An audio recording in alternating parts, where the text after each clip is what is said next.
छोटी सी बात पर मेरे पिताजी इतने ज्यादा दुखी हो गए।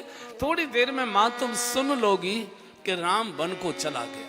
और यहाँ से प्रभु जब निकले तो सारी जनता के जो लोग खड़े थे पुष्पहार लेकर, और जैसे उनके कानों में समाचार हुआ कि राज तिलक के स्थान पर वनवास हो गया, जितने हार बनाकर लाए थे सब पैरों से कुचल दिए, जहां खड़े थे गिर पड़े, सड़क पर लेट गए। नहीं राम हम नहीं जाने देंगे, हम नहीं जाने देंगे। भगवान जैसे तैसे समझाते समझाते कौशल्या माँ के भवन में गए। सुमंत्र का बेटा साथ में था।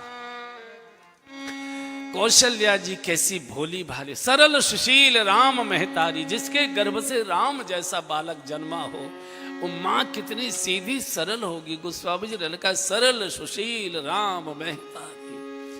इसको बेचारी को कुछ मालूम नहीं है। पूरी रात व्यवस्था की, अपने हाथ से कपड़ा जो वो था, जो ऊपर का वस्त्र था पहनने का, अपने हाथ से सितारे टांग टांग कर उसको शोभित किया, उसको सजाया गया है। मेरा बेटा राजगद्दी पर बैठेगा, दर्जी के हाथ का कपड़ा नहीं पहनाऊंगी, अपने बेटे को अपने हाथ का बनाया हुआ कपड़ा धारण कराऊंगी।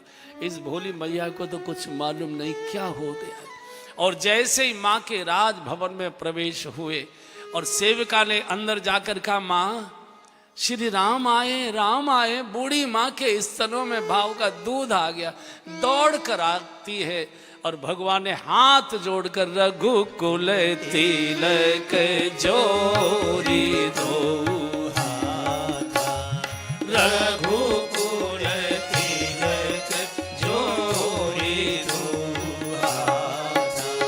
मुदित मातु पद नायहु माता, मुदित मातु पद नायहु माता। बार बार मुख चूबती माता, बार बार मुख चूबती माता। नयन नेह जल पुलकित गाता, नयन नेह जल पुलकित गाता। आजी रघुकुल तिलक जोरी दोहाता, रघुकुल तिलक जोरी दोहाता। जैसे ही भगवान ने माँ को हाथ जोड़कर प्रणाम किया, रघुकुल तिलक जोर दो हाथ, मुदित मात पद नायऊ माथा। माँ के चरणों में जैसे ही शीश नवाया, एकदम माँ ने अंक में ले ले। बार बार मुख चूंबती माता। देखो जो माताएं होती है, माँ होती है ना, तो बच्चे को सर्वाधिक दुलार करने का उसका क्या तरीका है? एक ही तरीका, बार बार उसका मुख चूमेगी, बार बार मेरा छोना है, मेरा मुन्ना है, मेरा ये है, मेरा ये है, बार बार मुख चुम्बत माता। बूढ़ी माँ के स्तनों में भाव का दूध आ गया। बेटा आज तुम्हारा राज तिलक है ना, आज बहुत देर हो जाएगी। पंडित लोग बहुत लंबे लंबे मंत्र बोलते हैं, और जब पता लगता है कि दक्षिणा बड़ी मिलेगी तो और लंबे कर देते हैं, और तुम इतनी देर तक भूखे रह नहीं पाओगे। तो तुम ऐसा करो, मैंने मोहन भोग तैयार किया है, तात मधुर कछु खाओ। माँ तो बच्चे को खिलाने से ही राजी रहती है। बच्चा माँ का दूध पी गया, अब कहीं खेलो, माँ बिल्कुल निश्चिंत हो जाती है। जब तक बच्चा नहीं खाता है माँ बहुत चिंतित रहती है। तो अब भगवान सोच रहे हैं इस माँ को कैसे बताऊं कि तेरा मोहन भोग तो कड़वा हो चुका है, और मैं अगर अपने मुख से बोलूंगा चीख चीख के यहीं प्राण छोड़ देगी तो बड़ी मुश्किल हो जाएगी। तो जो सुमंत्र का लड़का साथ में था, भगवान ने उसकी ओर इशारा किया, तुम जरा माँ को बता दो। तो सुमंत्र का माँ आज प्रभु का राज तिलक होने वाला था ना, हाँ तो इसमें क्या बात है, क्यों मुहूर्त टल गया क्या, कुछ बदल हो गई क्या? बोले नहीं, राज तिलक तो होना है, लेकिन थोड़ा परिवर्तन हो गया है कि पिता दीन, भगवान ने कहा कि पिता दीन मोय कानन राजू, विद सौ विद मोय सन्मुख आजू। माँ पिताजी ने मुझे वन का राज्य दे दिया। अयोध्या का तो बहुत छोटा सा राज्य है, वन का राज्य बहुत बड़ा है। मैं बड़ा हूं ना, तो मुझे बड़ा राज्य दे। थोड़े दिन की बात है, थोड़े दिन की। तो माँ तो एकदम बेहोश होके धड़ाम से गिर पड़ी। अरे माँ तुम राम जननी हो, धैर्य रखो। चीख चीख करे रे क्या हो गया, मैं क्या सुनाए चाहे कहा सुनाई, मैं क्या सुनना चाहती थी क्या सुनना पड़ रहा है, कहा दिखाए चाहे कहा दिखाई, मैं क्या देखना चाहती थी, विधाता क्या दिखाना चाहता है। सुमंत्र के लड़के ने कहा, पूरी जब घटना बता दी कि ऐसे ऐसे कैकेयी माँ ने ये वरदान मांगा है। अब देखिए कौशल्या माँ की महिमा देखिए आप। ये सामान्य महिला नहीं है, इसके गर्भ से मर्यादा पुरुषोत्तम प्रभु श्री राम आए हैं। ये माँ ही ऐसी है, इसका गर्भ ही इतना दिव्य है कि इस गर्भ में आने के लिए भगवान लालायित रहते। कोई और माँ होती, कलकत्ता की ही मान लो होती कोई, तो पहले वो डंडा लेकर चली जाती कि जब सभा ने मेरे लड़के को राजा घोषित कर दिया है तो तुम कौन होती है इस निर्णय को बदलने वाली, और तू तो राज्यसभा की सदस्य भी नहीं है, तू कैसे बदलेगी।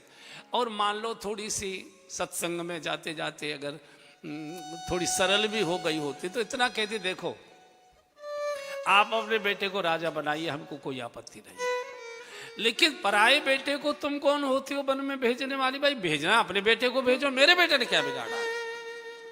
लेकिन कौशल्या है।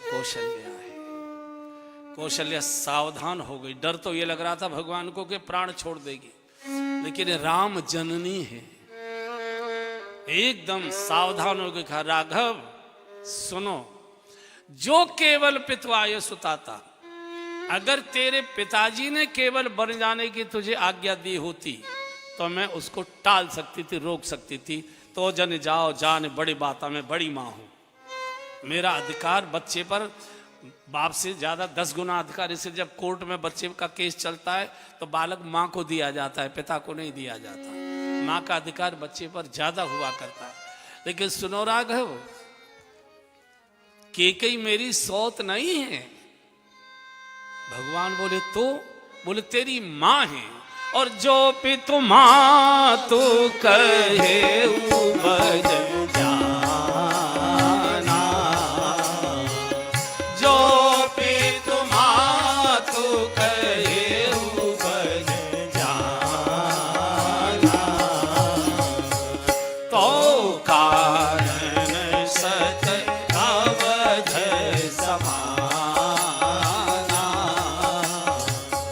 तो कारण सत अवध समाना, हाजी तो कानन सत अवध समाना,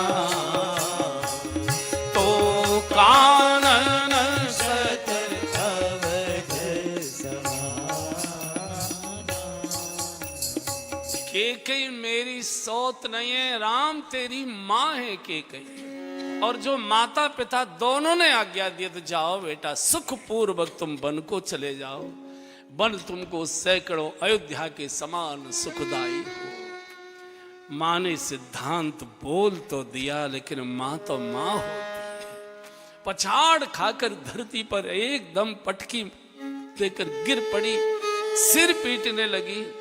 अरे बन के कोल के रातों, अरे बन के वनवासियों, अरे बन के लता वृक्षों, अरे बन के पशु पक्षियों, तुम कितने भाग्यवान हो कि राम तुम्हारे बीच में आ रहा है। ओ अयोध्या तू कैसी अभागिन है कि तेरे तिलक को छोड़कर राम वन को जा रहा है। बड़े भागी बन अवध अभागी, बड़े भागी बन अवध अभागी।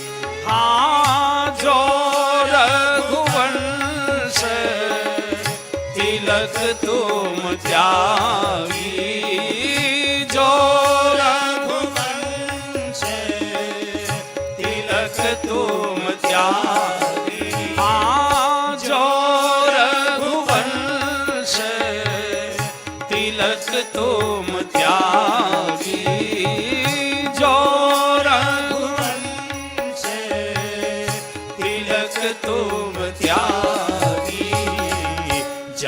जाहु सुखेन बनहि बन जाहु जाहु सुखेन बनहि बन जाहु करि अनाथ जन परिजन गाऊं करि अनाथ जन परिजन गाऊं बड़ भागी बन अवध अभागी बड़ भागी बन अवध अभागी। धरती पर गिर पड़ी, प्रभु के चरणों से लिपट गई। जाओ बेटा, जाओ सुखेन बनई बलि जाओ, कर अनाथ हम सबको अनाथ करके रोता बिलकता छोड़कर चले जाओ। हे वनवासी हो, हे गिरवासी हो, हे पशु पक्षी हो, तुमने कितने पुण्य किए हैं कि राम तुम्हारे बीच में अपना तिलक छोड़कर आ रहा है। माँ तो बड़ी जोर जोर से चीखने लगी। भगवान ने कहा, माँ तुम राम जननी हो, तुम धैर्य खोगी तो कौन धैर्य रखेगा। माँ धैर्य रखो, 14 वर्ष बहुत जल्दी, दिवस जात नहीं लागई 12, समय बीतते देर नहीं लगती है, धैर्य रखो। और चीखने लगी, राम कैसे धैर्य रखूं, इस दिन की कितने लंबे समय से आंखें प्रतीक्षा कर रही थी, मेरा बेटा गद्दी पर बैठेगा, मैं तिलक लगाऊंगी, आरती उतारूंगी, क्या कर दिया विधाता। कहा दिखाए चाहे कहा दिखावा, कहा सुनाए चाहे कहा सुनावा। तो जानकी जी की चीख जब ज्यादा, वो माँ की चीखें जब बहुत तेज हो गई तो जानकी जी दौड़कर आई। माँ की ये दशा देखी तो जानकी जी का, प्रभु क्या हुआ, क्या हुआ, माँ को क्या हुआ। भगवान ने कहा कि जानकी जी इस समय अयोध्या पर बहुत बड़ा संकट है। पिताजी कई माँ के भवन में मूर्छित पड़े हैं, माँ की दशा तुम देख रही हो, भरत शत्रुघ्न यहाँ दोनों नहीं है। मुझे पिताजी की आज्ञा हुई है 14 वर्ष बन की, बहुत दिवस जात नहीं लागई 12। सुंदर है, आप हमारी बात मान लीजिए और माँ को जीवित रखना, माँ को समझा के रखना। मैं जब 14 वर्ष के बाद आऊं तो मुझे मेरी माँ जीवित मिलनी चाहिए।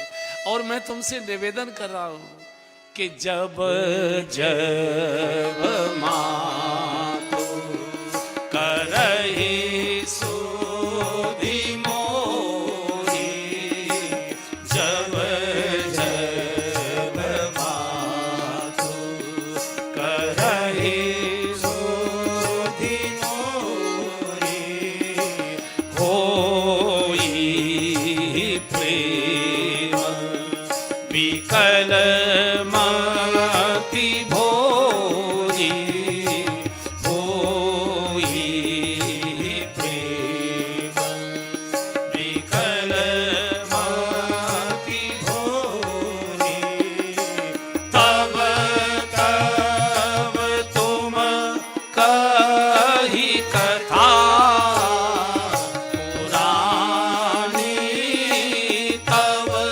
तब तुम कही कथा पुरानी सुंदरी समुझा ये मृदुबानी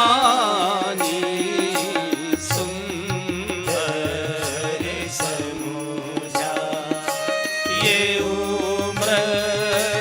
मृदुबानी जब जब मातु करहि सोधि मोहि।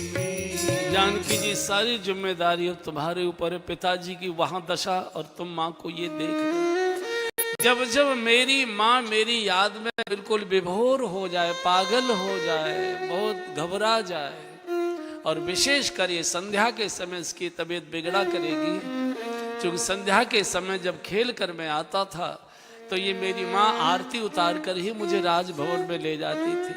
दिन छिपेगा, आरती का थाल लेकर ये द्वार पर खड़ी होगी, राम आ रहा होगा, राम आ रहा होगा, राम आ रहा होगा, और मैं नहीं दिखाई दूंगा। वही पछाड़ खाकर पूरी रात पड़ी पड़ी रोती रहेगी। जब जब माँ तो करे सुध मोरी, जब जब मेरी याद में ये बहुत रोए, बहुत व्याकुल हो, तब तुम कई कथा पुरानी, शादी के समय की मीठी मीठी बातें सुनाकर मेरी माँ के प्राणों को बचा कर रखना। जानकी जी, मैं अपनी माँ के प्राण तुमको गिरवी देकर जा रहा हूँ। 14 वर्ष के बाद मैं वापस लौट कर आऊं, मेरी माँ के प्राण मुझे जीवित मिलने चाहिए। तो जानकी जी ने कहा, प्रभु आप किसको ये उपदेश कर रहे हैं? मैं तो आपकी छाया हूं, मैं तो आपकी छाया हूं, और क्या कोई मनुष्य अपनी छाया छोड़कर जा सकता है? और आप कह रहे हो कि वन में बड़ी कठिनाई आए हैं, कांटे हैं, खोबड़ हैं। तो प्रभु मैं तो धरती की बेटी हूं ना, मुझे कोई कांटा नहीं चुभेगा, मुझे कोई कष्ट नहीं होगा। मोई मग चलत न होई हारी, मोही मग चलत न होई हारी, मोही मग चलत न होई हारी, मोही मग चलत न होई हारी, छेन छेन चरण सरोज निहारी, छेन छेन चरण सरोज निहारी। मुझे कोई थकान नहीं होगी, मैं तो धरती की बेटी हूं।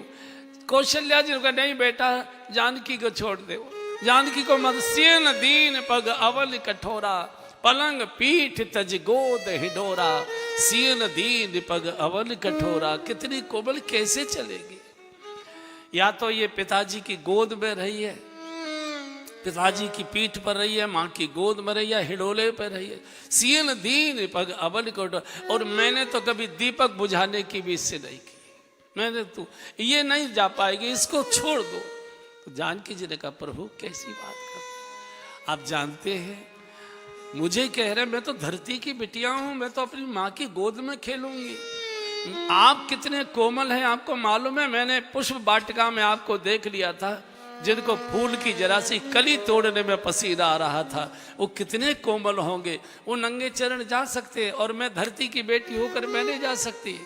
और प्रभु आपको मालूम है, जिय बिनु देह नदी बिनु बारी, जिय बिनु देह नदी बिनु बारी, जिय बिनु देह नदी बिनु बारी, जिय बिनु देह नदी बिनु बारी, कैसी ये रात पुरुष बिनु नारी, कैसी ये रात पुरुष बिनु नारी।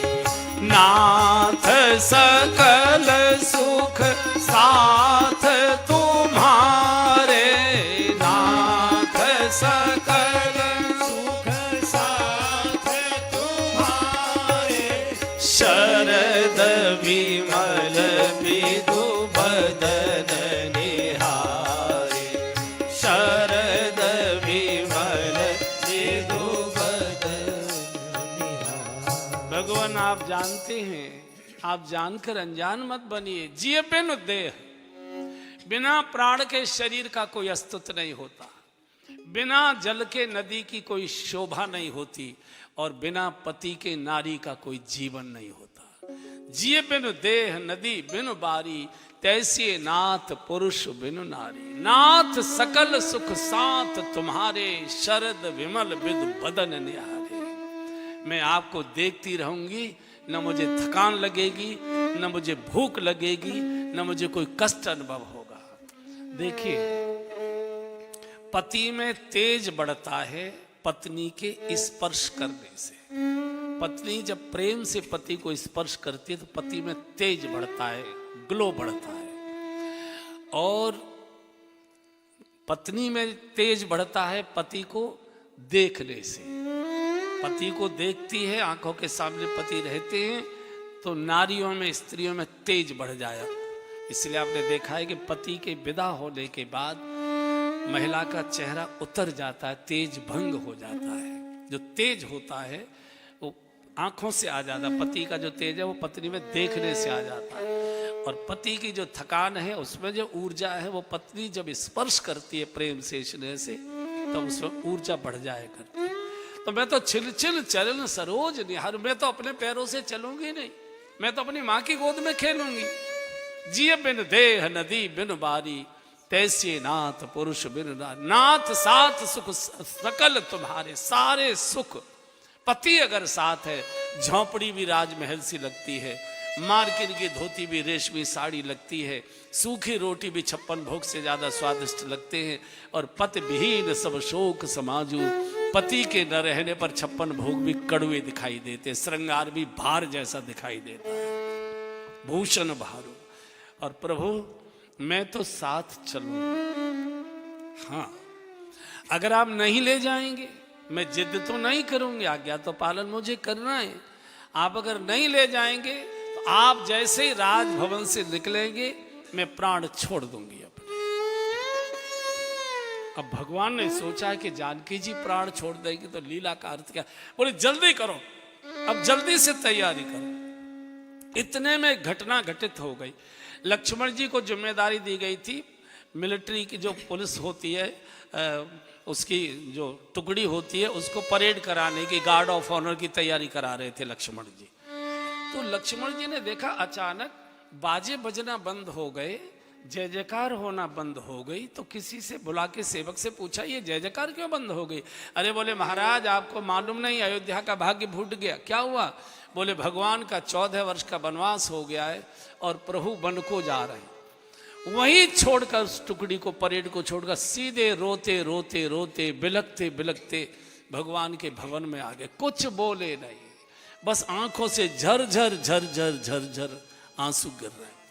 भगवान ने कहा लखन रोने का समय नहीं है, धैर्य रखने का समय है। ऐसे ऐसे घटना घटी है, कैकेयी माँ की आज्ञा से मैं 14 वर्ष वन को जा रहा हूँ, जानकी जी भी साथ जा रही हैं। माँ की स्थिति तुम देख रहे हो, पिताजी कैकेयी माँ के भवन में मूर्छित पड़े हैं, भरत और शत्रुघ्न इस समय ननिहाल में है, इसलिए पूरे अयोध्या के राज्य की जिम्मेदारी अब तुम्हारी है। इस राज्य की चिंता करना, सुरक्षा रखना, पिताजी माताजी को जीवित रखना। 14 वर्ष के बाद मैं आऊं तो मुझे मेरे माता पिता जीवित मिले और भरत के आगमन तक तुम राज्य का संचालन करना। तो लक्ष्मण जी ने कहा प्रभु ये उपदेश आप किसको दे रहे हैं? बोले तुमको दे रहा हूं। बोले मुझे उपदेश दे रहे हैं? मैं तो गुरु पे तुम आत न जानो काऊ। मैंने तो आंख खोली थी, बारे उते निज हित पति जानी, बारे उते निज हित पति जानी, लक्ष्मण राम चरण रति मानी, लक्ष्मण राम चरण रति मानी, शिशुपन ते परि हरे उन संगु, शिशुपन ते परि हरे उन संगु, हाँ कबहु न कीन मोर मन भंगु, कबहु न कीन मोर मन भंगु, हाँ मोरे सबई एक तुम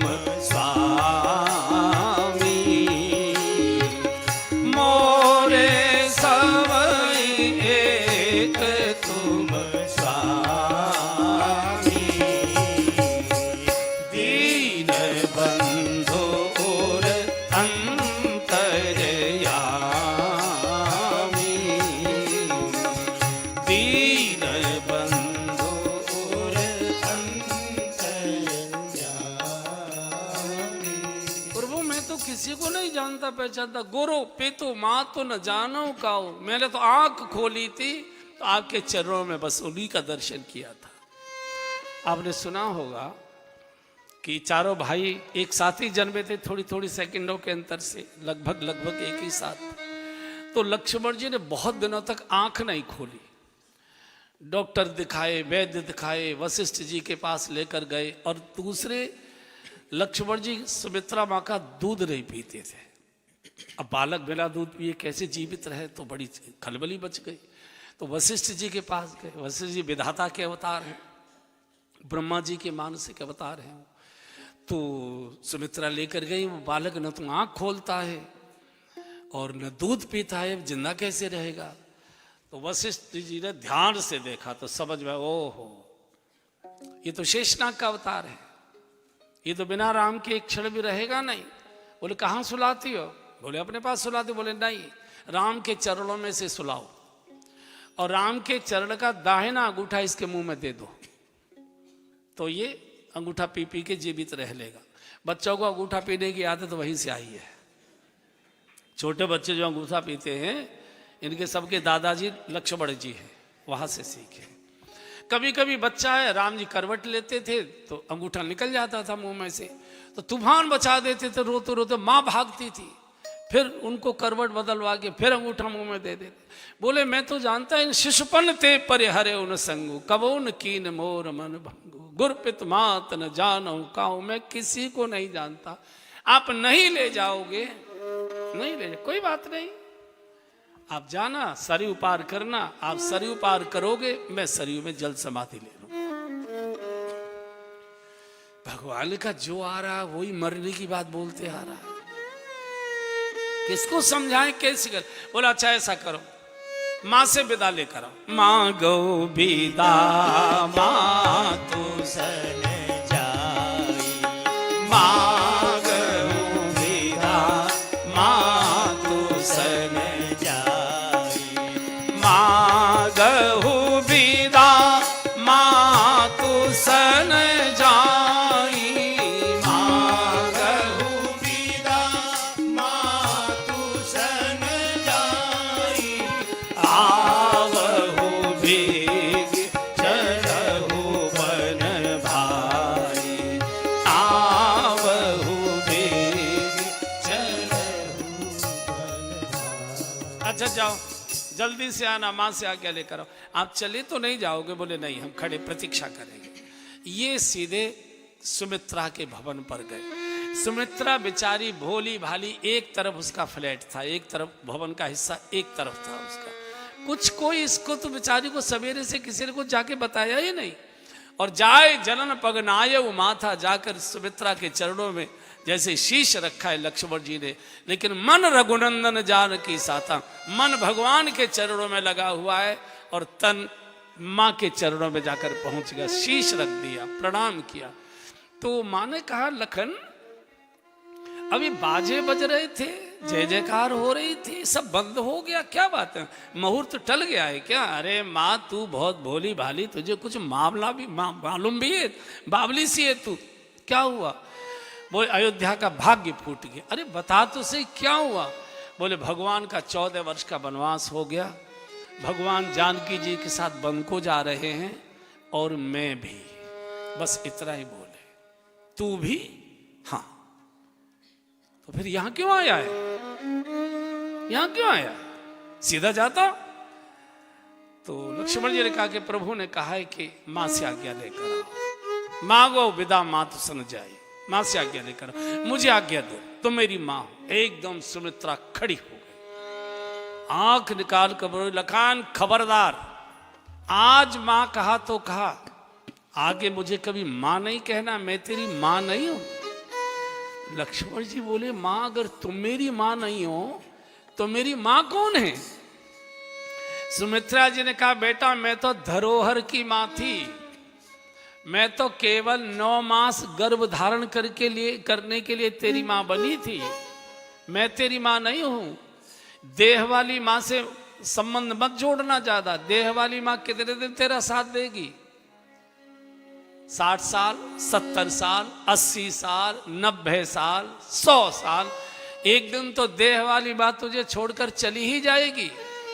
इसलिए शाश्वत मां को मां कहो। और शाश्वत मां कौन है? बोले तात तुम्हारी मां तू वेदी, तात तुम्हारी मां तू। सब गाइए। सीताराम सब भांति सदेही, सीताराम सब भांति सदेही। अवधता जहाँ राम निवासु, अवधता जहाँ राम निवासु, तहि दिवस जहाँ भानु प्रकाशु, तहि दिवस जहाँ भानु प्रकाशु।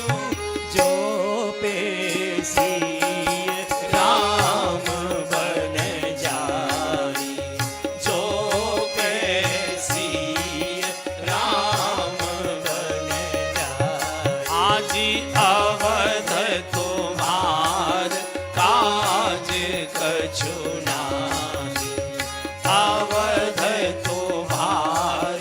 काजी कछु नाही। ये है जगत की अनोखी और अलौकिक माँ। सुमित्रा कहती है मैं तेरी माँ नहीं हूं, मैं तो केवल धरोहर के लिए कुछ दिन के लिए माँ बनी थी। शाश्वत माँ, मैं कितने दिन तेरा साथ दूंगी, मैं तो मर के चली जाऊंगी। जिनकी कभी मृत्यु नहीं होती और जिनका कभी जन्म नहीं होता, वो तेरे माता पिता हैं। शाश्वत सीताराम। माता रामो मत पिता रामचंद्र, स्वामी रामो मत सखा रामचंद्र, सर्वस्व में रामचंद्रो दयालु, नान्यम जाने नैव जाने न जाने। मैं तेरी माँ नहीं, तात तुम्हारी माँ तो वैदेही। जानकी वैदेही तेरी माँ है, जिसका जन्म देह धर्म से हुआ ही नहीं है, जिसका जो प्रकृति है और जिसकी कभी मृत्यु नहीं होगी। पिता राम सब भांति सनेही। और ये अयोध्या नहीं है लखन। बोले तो बोले अवध तहां जहां राम निवासु, जहां राम रहेंगे वही अयोध्या है, जहां सूर्य निकले वही दिन है। और सुनो, जो पैसीय राम बन जाही, अगर सीता और राम बन को जाते हैं तो अवध तुम्हार काज कछु नाई, अयोध्या में तुम्हारा कोई काम नहीं है। मैंने इसी समय के लिए तुझे गर्भ में धारण किया था, मैंने इसी समय के लिए अपनी छाती का दूध पिलाया था, मैंने इसी समय के लिए तुझे पाल पोस कर बड़ा किया था। जाओ, वो समय आ गया, भगवान राम और जानकी जी की सेवा करो। अवध तुम्हार काज कछु नाई, भगवान का भजन करो। भगवान ये है मां। अब हम जरा विचार करें, हमारा लड़का अपराधी हो जाए, उद्दंड हो जाए, उच्छृंखल हो जाए, ज्वारी हो जाए, शराबी हो जाए, दुर्गुणी हो जाए, चलेगा। लेकिन हमारा लड़का सन्यासी हो जाए तो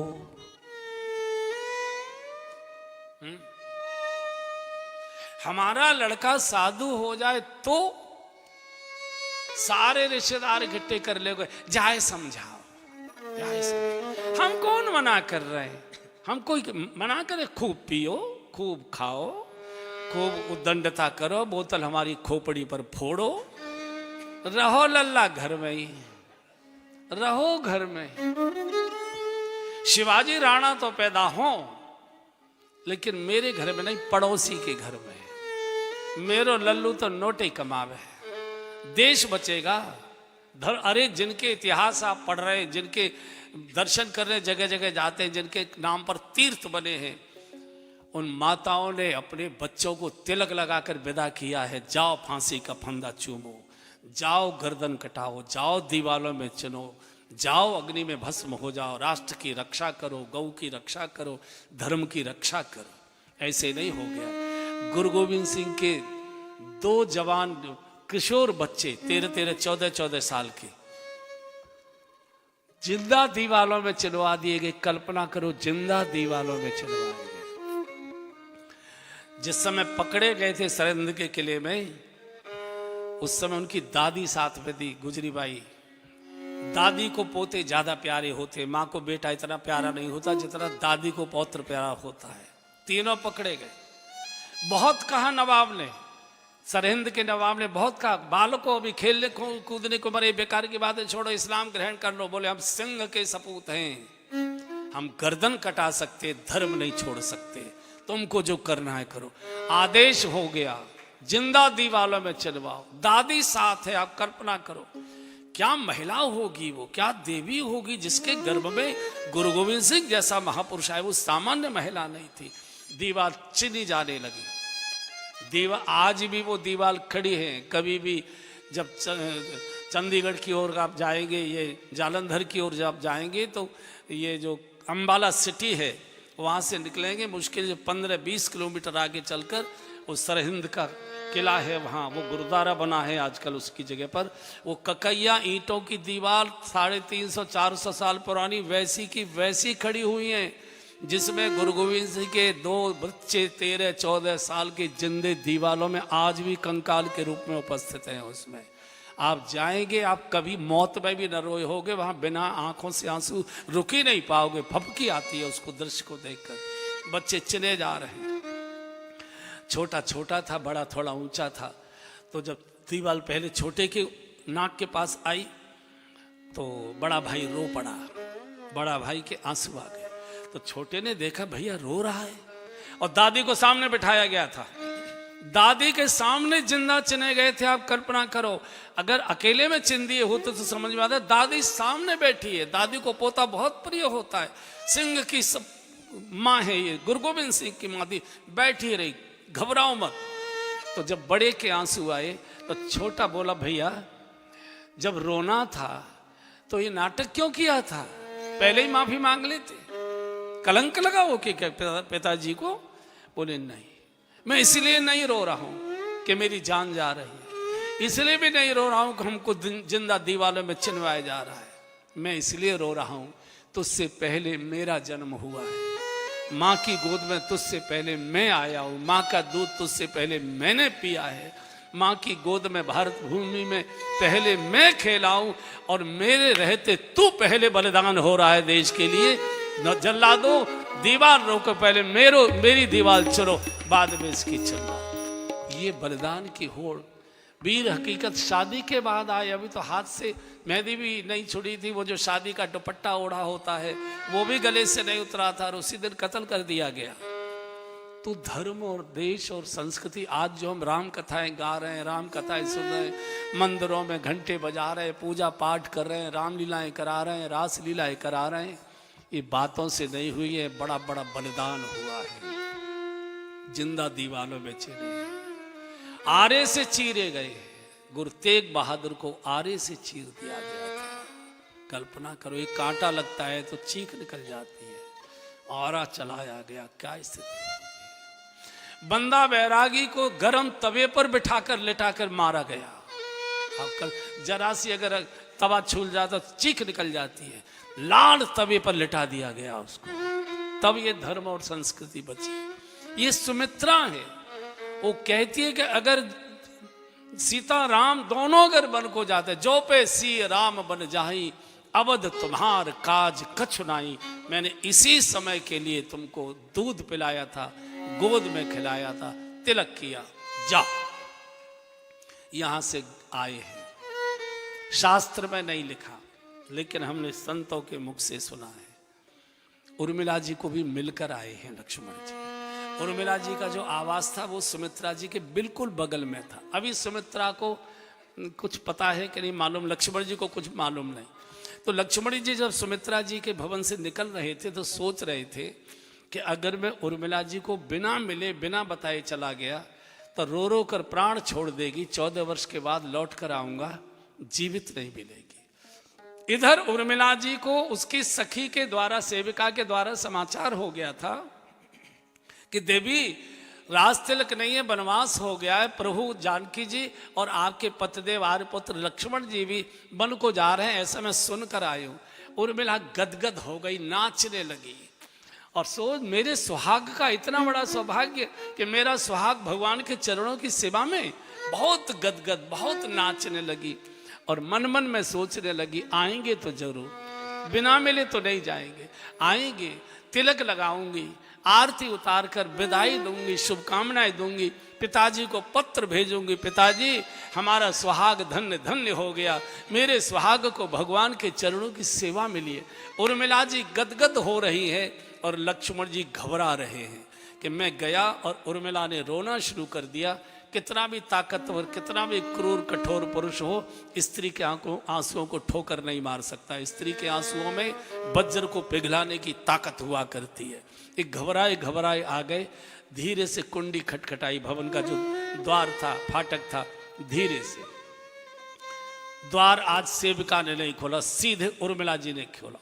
और आज उर्मिला जी वो श्रृंगार किए जो विवाह के समय लाल रंग की साड़ी पहन कर आई थी, वही श्रृंगार पूरा को इतने गदगद है कि आज मेरा सुहाग धन्य धन्य। और जैसे ही द्वार खोला, लक्ष्मण जी ने निगाह नीचे को कर ली, आंखें बंद कर ली। क्यों? डर गए, संकोच में आ गए कि आंखों में आंसू देखेगी तो कहेगी इस समय तो नाचने का समय है, भगवान का राज तिलक महोत्सव है, आप रो क्यों रहे? और अगर मैं बोलूंगा कि ये घटना हो गई, रोना शुरू कर देगी, साथ जाने की जिद करेगी, तर्क देगी। जब जानकी जी अपने पति के साथ जा सकते, मैं क्यों नहीं जा सकती? रोएगी और रोती हुई उर्मिला को छोड़कर जाया नहीं जा सकता और वैसे साथ लिया नहीं जा सकता। लक्ष्मण जी धर्म द्वंद्व में आ गए। शास्त्र की परिभाषा में लक्ष्मण जी धर्म है, कभी कभी धर्म भी संकट में आ जाता है। तो जैसे द्वार खोला, लक्ष्मण जी ने नीचे चुक, आंखों में आंसू थे। पत्नी उसी को कहते हैं जो पति को संकोच से निकाले, उसी को पत्नी कहते हैं। उर्मिला जी समझ गई कि मेरे कारण संकोच में, दोनों कंधे पकड़, आर्यपुत्र सामने देखो, वीरों की परीक्षा संकट के समय हुआ करती है, सामने देखो, घबराइए मत। आपको शायद ये लग रहा होगा कि मुझे घटना की जानकारी नहीं है, मुझे घटना की पूरी जानकारी है। और आप ये भी सोच रहे होंगे कि साथ जाने की जिद करेगी। ध्यान से सुन लीजिए, साथ जाने की बात तो बहुत बड़ी है। मैं अपने मन में भी नहीं लाऊंगी कि आप मुझे साथ लेकर चलें। मैं भगवान की सेवा में विक्षेप नहीं बनना चाहती हूँ। ये तो मेरा सौभाग्य है मेरे सुहाग का कि मेरा सुहाग भगवान की सेवा में जा रहा है। इतना जब उर्मिला जी ने बोला, लक्ष्मण जी ने एकदम हृदय से लगा लिया, उर्मिले मन करता है कि तेरे कदमों में सिर रख कर रो। आज तूने मुझे गिरने से, पतन से बचा दे। पत्नी का अर्थ ही है जो पति का पतन न होने दे, उसी को पत्नी कहते हैं। पत्नी के आंसुओं में बहुत ताकत होती है। बुरे से बुरे पति को भी माताओं के आंसू सुधार देते हैं। पत्नी का अर्थ ही है जो पति का पतन, गिरने न दे, किसी भी प्रकार से रो के, खुशामद करके, जैसे भी गिड़गिड़ा के पति को बचाए रखती है। अंदर गई है, अंदर गई, आरती का थाल सजा रखा था, आई है, आरती उतारी है, तिलक लगाया है, आरती का थाल रखकर जब चरणों में वंदन किया है, शीश रखकर प्रणाम किया है, तो घुटने टेक कर, हाथ जोड़कर एक ही बात उर्मिला जी ने कही है, आर्यपुत्र आप प्रभु की सेवा में जा रहे हैं, ये मेरे सुहाग का सौभाग्य है। लेकिन मेरी एक प्रार्थना है। बोलो। बोले, जिस दीपक से आज मैंने आपकी विदाई की आरती उतारी है, 14 वर्ष के बाद जब आप श्री अवध में पुनः आगमन आपका होगा, तो मैं आपके स्वागत की आरती इसी दीपक से उतारना चाहूंगी। मेरे दीपक को धोखा नहीं देना, मैं दीपक बुझने नहीं दूंगी, मेरा दीपक जलता रहे। 14 वर्ष तक उर्मिला जी का दीपक नहीं बुझा। 14 वर्ष तक उर्मिला जी ने श्रृंगार नहीं उतारा। 14 वर्ष तक उर्मिला जी ने अपने भवन के द्वार बंद नहीं होने दिए। और 14 वर्ष तक उर्मिला जी सोई नहीं। ये है पतिव्रता। लोग कहते हैं कि मेघनाथ लक्ष्मण जी के बाण से मारा गया। केवल इतना ही सत्य नहीं है। दिखाई दे रहा है कि लक्ष्मण जी के बाण से मेघनाथ मारा गया, लेकिन सत्य यह है कि लक्ष्मण जी के बाण में उर्मिला जी की तपस्या का तेज भरा हुआ था, उससे मारा गया है। इसके पातिव्रत के बल से मारा गया है, पातिव्रत के बल से मारा गया। आपने सुना होगा आगे जब मेघनाथ की शक्ति लक्ष्मण जी को लगी थी और भरत जी ने बाण मारकर जब संजीवनी लेकर हनुमान जी लौट रहे थे और भरत जी ने बाण मारकर गिरा लिया था नंदी गांव में, तो कौशल्या जी भी गई, सुमित्रा जी भी गई, उर्मिला जी भी गई। उर्मिला जी दीपक हमेशा अपने साथ रखती थी। तो माँ कौशल्या ने कहा कि हनुमान राम को कहना कि राम की शोभा लक्ष्मण से है, अगर मेरा लखन बेटा जीवित नहीं हुआ तो राम को अयोध्या आने की आवश्यकता नहीं। इधर सुमित्रा बोली नहीं नहीं भैया, जाकर कह दो चिंता न करो, मेरा शत्रुघ्न साथ है तेरे, ये जाएगा।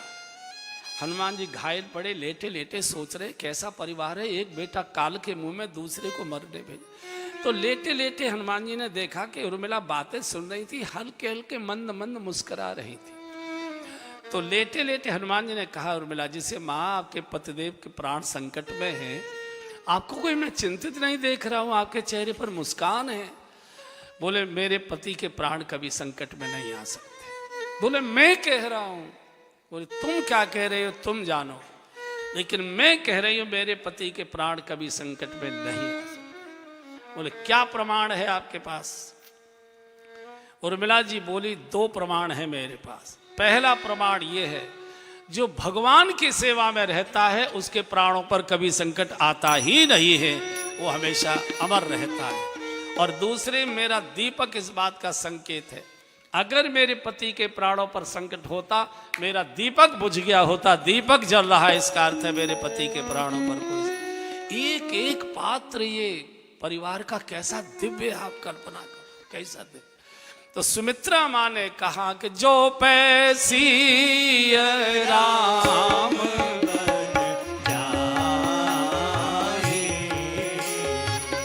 जो पैसी राम